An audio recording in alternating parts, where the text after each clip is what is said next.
dhe ju ka mësuar me ato veçorit e mbrojtjes, si po e shihni ju dëshminë e tij?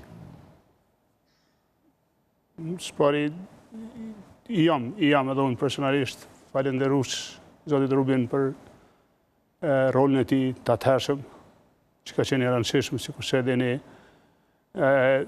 ekipa atëhershme, zoni Albright, generali Clark, presidenti Clinton, po me njëherë pra në këta tre emra vjen edhe roli i zotit Rubin ka qenë i rëndësishëm për kyçjen direkte të Amerikës në fushatën e sulmeve ajrore ndaj Serbisë, që rezultoi me shtirimin e Kosovës bashku me ato që bani ushtria shqiptare e popullit Kosovës këtu në terren. Njëkohësisht është respekt edhe ardhja e tij si dëshmitar. Pra është një respekt. Vetë ardhja është respekt. Po në princip njerëz e nivelit të tillë hezitojnë me marrë pjesë në këto situata, nuk e kanë ndonjë si me thonë dëshirë të madhe që të shkojnë në sallë gjyqit. Mirë po shihet që ai e ka vlerësuar të duhur, edhe shihet që po ashtu edhe institucionet e Amerikës ja kanë dhënë autorizimet ose ja kanë aprovuar mundësinë me dëshmu. Kuptohet ajo që ndodh në gjykat është realisht një respekt i madh për Kosovën po ashtu, se atje janë njerëz të Kosovës, të institucionet të Kosovës, të kohës lirisë të Kosovës. Besoj që është diçka e mirë që po ndodh.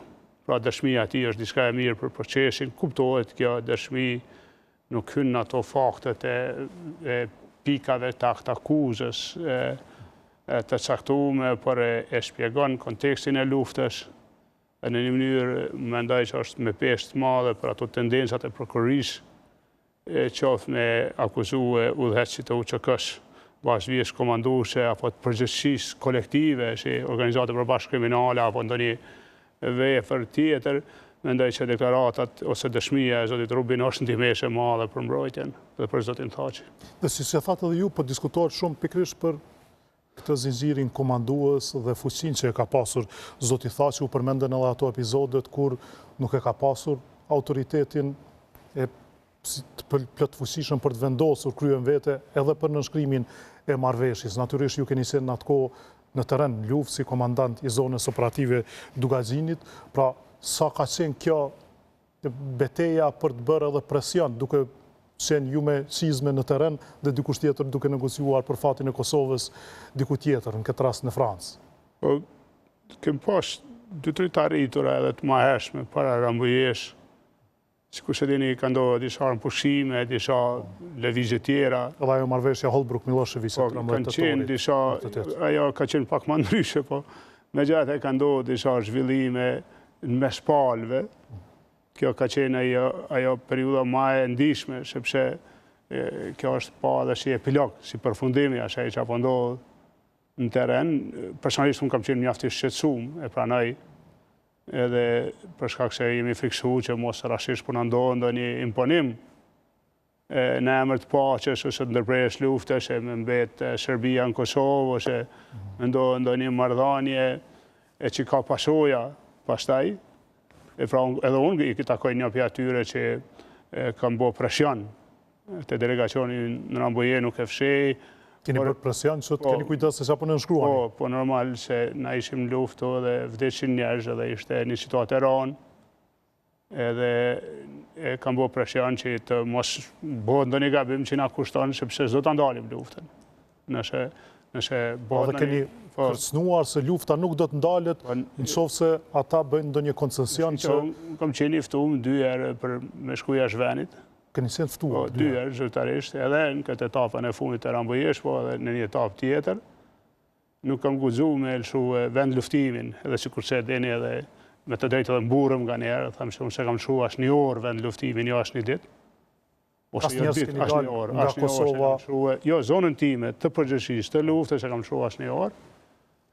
Fra 2 herë kam qenë i ftuar, jam friksuar se mos është ndaj komplot, me nxjerrje jashtë vendit me dobësue luftën tonë atje që me na ul çmimin në një marrëveshje politike.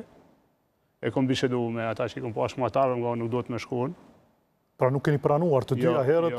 Jo, kem pranuar. Kanë thirrë për konsultime, si ka qenë ftesa? Me të mbrëmshme, veç me njerëz të afërm, po e kem pranuar që është delegacioni ynë pra ai që na përfaqëson edhe zoti Thaqi edhe të tjerët, pra kanë qenë delegacioni ynë, po e kem pas qëndrime që ju kem bë presion atyre, edhe po presioni nuk e kem drejtu të Thaqi na, se mos të harrojmë se nuk i kem bë presion ashimit e delegacionit tonë, po ne i kem pas disa kanale komunikuese me partnerët ndërkombëtar, të cilëve ja u kem shprehë shqetësimin tonë që mos të arrihet një marrëveshje që nuk e zgjidh problemin.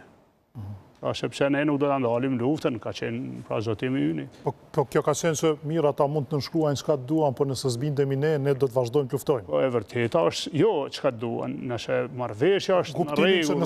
Nëse ju nuk pajtoheni, nuk ka një autoritet suprem mbi ju. Po, kam qenë ndoshta prej atyre që kam pas qëndrim shumë të sqaruar, në fundit po e them, që nuk mundet Kosova me hyrë në obligime që nuk e zgjidhin problemin me Serbinë.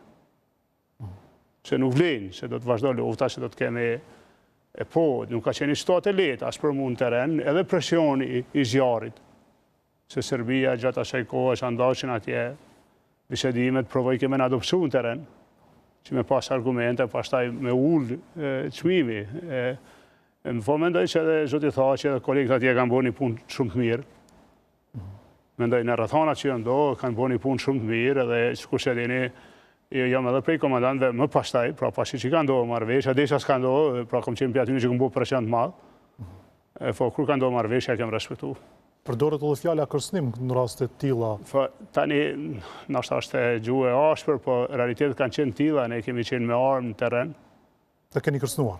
Jo, nuk e kem kërcënuar, se nëse kërcënojmë, po ne kemi